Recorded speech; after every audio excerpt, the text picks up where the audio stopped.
अस्सलामुअलैकुम, मैं हूं अनम खोखर। मेरे साथ है सरवर राज और प्रोग्राम है खबर नजर। खबर नजर का फॉर्मेट से पहले आपको बताती चलूं कि इसमें हम रोजाना की टॉप स्टोरीज पर डिस्कस करते हैं। आज की टॉप स्टोरीज में हम डिस्कस करेंगे एमन अल-जवाहिरी पर, इसके अलावा ग्यारी सेक्टर पर, सदर आसिफ अली जरदारी के बयान पर, लियारी पर और कुछ शोबिज़ से रिलेटेड बातें होंगी, जिसमें हम राहत फतेह अली खान, करीना कपूर और सैफ अली खान, बीना मलिक और मुख्तलिफ लोगों पर बातचीत करेंगे। सबसे पहले हम बात करते हैं एमन अल-जवाहिरी के सरवर कि अमेरिका ने इल्जाम किया है कि अल-कायदा सरबराह पाकिस्तान में है।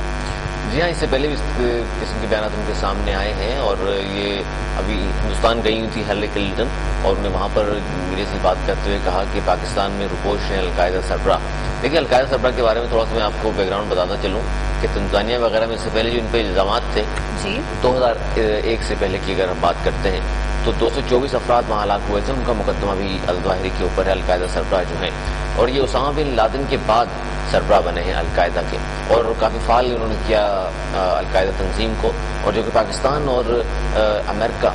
जो कि स्ट्रेटेजिक पार्टनर हैं दोनों दहशतगर्दी की इस जंग में, तो उन दोनों ने ये कहा है कि ये सबसे बड़ा दुश्मन जो है इस वक्त अलकायदा तंजीम जो है और उसके सरबराह जो है सबसे बड़े हिट लिस्ट पर हैं और हमारे दुश्मन हैं। असल में अमेरिका पाकिस्तान पर दबाव बढ़ाना चाहता है क्योंकि नेटो सप्लाई सलाला चेक पोस्ट हमले के बाद से बंद है, तो उस पर मजीद दबाव बढ़ाने के लिए उन्होंने शोशा छोड़ा है कि अलकायदा सरबराह पाकिस्तान में है और इस तरह दबाव में पाकिस्तान को लाना चाहते हैं वो, क्योंकि इससे पहले उसामा बिन लादेन को इस तरह एबटाबाद से उन्होंने बरामद किया था।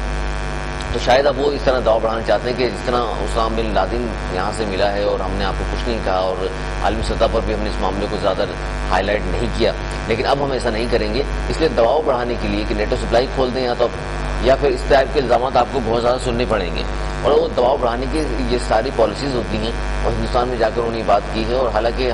हमारे हिना रब्बानी खान ने और तर्जमान जफर खारजा ने बारहा इस बात की तरदीद कर चुके हैं कि वो यहाँ नहीं है, लेकिन इससे ये पहली मरतबा इन्होंने ये इल्ज़ाम नहीं लगाया, क्योंकि इससे पहले भी वो बारहा कह चुके हैं कि पेशावर और कोयटा और शुमाली वज़ीरिस्तान के हवाले से कि इन 3 जगहों पर जनाब अलकायदा सरबराह जो इस उसामा बिन लादेन के बाद जो बने हैं एमन अल-ज़वाहिरी वो मौजूद हैं। तो असल जो इसके पीछे जो स्टोरी है वो सिर्फ और सिर्फ यही है कि पाकिस्तान पर दबाव बढ़ाया जाए, नेटो सप्लाई बहाल कर दी जाए। जी सरवर, एक स्टूडेंट ने जो है वो हिलरी क्लिंटन को पाकिस्तान की सास कहा था,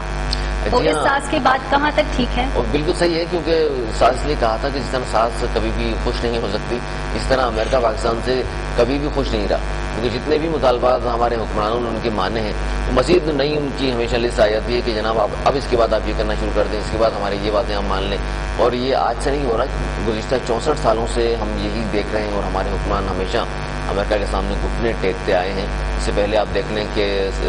परवेज मुशर्रफ साबिक सदर जो थे उन्होंने भी सिर्फ एक कॉल की थी और कोलिन पावल ने और उन्होंने घुटने टेक दिए थे कि हम आपको पत्थर के दौर में पहुंचा देंगे, और उन्होंने खामोशी से तमाम मुतालबात मान लिए थे। और जो कि जंग हमारी नहीं थी अफगानिस्तान में,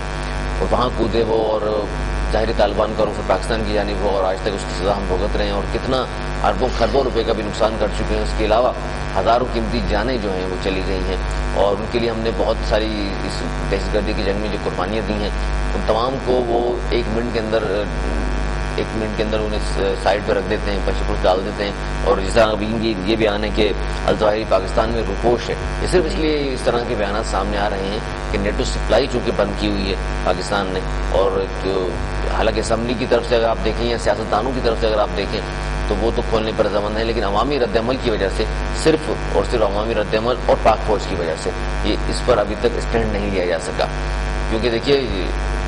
जब भी इस तरह की कोई भी अमेरिका की तरफ से फरमाइशें आना शुरू होती हैं तो वाहिद स्टैंड जो हम देखा है हमने अभी तक। जी, इसके अलावा हिलरी क्लिंटन ने यह भी कहा कि हाफिज सईद मुंबई हमलों के जिम्मेदार हैं। यहाँ ये मैंने जैसे कहा आपसे जन्म की ये तमाम चीज़ें और तमाम बातें वो हैं कि पाकिस्तान पर दबाव बढ़ाया जाए, नेटो सप्लाई बहाल की जाए और जितनी भी शराइत हैं उनकी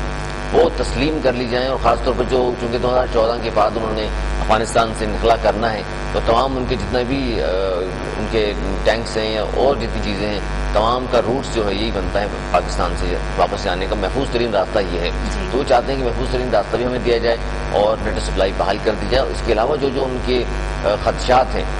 जो कि बेबुनियाद खदशात हैं, पाकिस्तान चूँकि इस तरह के किसी भी काम में इन्वॉल्व नहीं है तो उन पर वो चाहता है कि पाकिस्तान फौरी तौर पर स्टैंड ले और हमारी बातों पर अमल करे। लेकिन वही जिस तरह मैंने कहा कि ये सिर्फ एक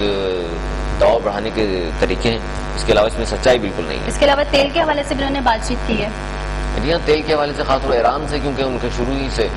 ईरान जो है नापसंदीदा रहा है अमेरिका के लिए اور ابھی انہوں نے یہ کہا ہے کہ خاص طور پہ ہندوستان کو انہوں نے تنبیہ کی ہے کہ آپ کے جو تعلقات ہیں اور آپ کی جو تیل کی خریداری آپ جو ایران سے کرتے ہو وہ فوری طور پہ آپ بند کریں، اور ہم آپ کو جناب اس کے علاوہ امداد بھی دیں گے، اور دوسرے جو ممالک ہیں ان سے ہم آپ کے اس طرح کے جو ہے معاہدے کرا سکتے ہیں کہ وہ آپ کو تیل کی سپلائی بھی دیں گے اور ان کے مقابلے میں کم پیسوں میں دیں گے آپ کو۔ تو یہ پاکستان سے مطالبہ انہوں نے کیا ہے کہ پاکستان میں خاص طور پہ ایران نے جو گیس پائپ لائن کا منصوبہ جو ہے اس پر بارہا میڈیا نے بھی باتیں آتی رہی ہیں، اور امریکہ نے کھل کر کہا ہے کہ یہ منصوبہ جو ہے فوری طور پہ آپ ترک کر دیں، صرف اس لیے ترک کر دیں کہ یہ ایران کے ساتھ ہے آپ کا معاہدہ، کسی اور ملک کے ساتھ ہوگا ہمیں کوئی اعتراض نہیں ہوگا، اور چونکہ ایران پر بارہا وہ اس طرح کے الزامات عائد کر چکے ہیں کہ وہ ایٹم بم بنانے جا رہے ہیں اور دنیا کے لیے خطرہ ہو سکتا ہے، لہٰذا ان سے آپ تعلقات فوری طور پہ ختم کر دیں اور جو ہم کہتے ہیں اس پہ عمل کریں۔ جی سرور، اب جو 12-13 دن سے جو ٹاپ سٹوری رہی ہے اخبارات کی زینت، جو ایک خبر رہی ہے لیاری کے حوالے سے کہ لیاری میں آپریشن کیا دوبارہ ہوگا، اس کے علاوہ سرور گزشتہ دنوں جو لیاری میں ہوا کیا وہ آپریشن تھا؟ دیکھیے جی 8 دن وہاں میں سمجھتا ہوں کہ بیوقوف بناتے رہے لوگوں کو، اور خاص طور پر اس پر پولیس کا جو کردار ہے بڑا مشکوک ہو گیا ہے کہ 8 دن وہ چیل چوک سے آگے نہیں جا سکی، اور تقریباً کوئی 30 سے زائد تھانوں سے پولیس وہاں طلب کی ہوئی تھی، ایف سی ان کے ساتھ تھی، اس کے باوجود وہ ہزاروں لاکھوں راؤنڈ فائر کیے گئے، اور کوئی بھی بڑا نام تو جہاں کوئی چھوٹا نام بھی سامنے نہیں آیا جس کو پولیس نے دعویٰ کیا ہو کہ ہم نے 8 دن کے آپریشن میں یہ ٹارگٹ جو ہے ہم نے اچیو کیا ہے۔ کوئی بھی ٹارگٹ انہوں نے اچیو نہیں کیا، جس طرح اچانک آپریشن شروع کیا گیا تھا اس طرح اچانک ختم بھی کر دیا گیا، یہ ایک بہت بڑے سوالیہ نشان ہے، اور اصل میں اس کے جو پیچھے جو کہانی تھی وہ بعد میں جس طرح کے اخبارات میں بھی آئی اور الیکٹرانک میڈیا نے بھی اس کو شو آف کیا ہے اور بتایا ہے اس بارے میں کہ اس کے پیچھے صرف اور صرف پیسوں کے حوالے سے بات تھی، کروڑوں اربوں روپے جو لیاری ڈیولپمنٹ کے لیے، لیاری کی ڈیولپمنٹ اور لوگوں کے بہتر روزگار کے لیے ملا تھا، اس میں آپس میں جو بندر بانٹ ہونی تھی اس پہ کسی کو اعتراض تھا، اور کسی کو کم ملا تھا تو اس کو بھی اعتراض تھا، کسی کا حصہ تھا، کمیشن تھا، تمام باتیں یہ وہ تھیں، اور جس پر کہا گیا کہ آپریشن ہم شروع کریں۔ دیکھیے عزیر جان بلوچ اچانک اوپر سے آرڈر آئے کہ جی عزیر جان بلوچ ضلع بستی کے صدر ہو گئے جی، اور اچانک ان کے خلاف آپریشن شروع کر دیا جاتا ہے، وہ لیاری کی جس کو کہا جاتا ہے کہ ہمارا ایک گڑھ ہے، ہمارے محبت کرنے والے لوگ ہیں، ہمارے جہالے بستے ہیں وہاں پر، اور اچانک آپ نے سر پہ بٹھایا ہوا تو نیچے گرا دیا اسے کہ نہیں جی یہ دہشت گرد ہے، سر کی قیمت بھی مقرر کر دیا آپ نے، لیکن پھر آپریشن شروع کرتے ہیں آپ، اور 8 دن وہاں پولیس چیل چوک سے آگے نہیں جاتی اور صرف وہاں جا کے فائرنگ۔ اب یہ دیکھیں آپ کی جرائم پیشہ عناصر جن کے خلاف آپریشن شروع کیا گیا تھا انہوں نے انتہائی جدید ہتھیاروں سے مقابلہ کیا اور راکٹ لانچر فائر کیے، دستی بموں سے حملے ہوتے رہے، کتنے ہی پولیس والے وہاں مارے بھی گئے ہیں، اور اس کے باوجود اچانک آپریشن ختم کر دیا گیا، اور رحمان ملک صاحب جو ہے پہنچے وہاں پر اور دورہ کیا انہوں نے لی مارکیٹ اور گلتنوا کا، اندر تو وہ نہیں جا سکے ظاہر ہے، لیکن آپ یہ دیکھیے کہ ان 8 دنوں میں کچھ بھی نہیں ایسا ہوا، یہ بہت بڑا سوالیہ نشان چھوڑ کر گیا ہے یہ آپریشن 8 دن کا، کہ پولیس وہاں کیا کرتی رہی 8 دن، اتنا زیادہ انہوں نے کیوں ہتھیار اور گولیوں کو ضائع کی، اور اس کے بعد وہاں سے واپس چلے آئے، اور اب دوبارہ چونکہ رحمان ملک صاحب اسلام آباد گئے تھے تو سروے کیا آپریشن دوبارہ شروع ہوگا؟ دیکھیے اب انہوں نے کہا کہ سچ آپریشن نہیں ہوگا، اب انہوں نے کہا کہ یہ ٹارگیٹڈ صرف ہوگا، اور وہ بھی رینجرز اور پولیس مل کر کریں گے کارروائی، اور اس پہ بھی ہمیں لگتا ہے کہ جن لوگوں کی سر کی قیمت مقرر کی گئی ہے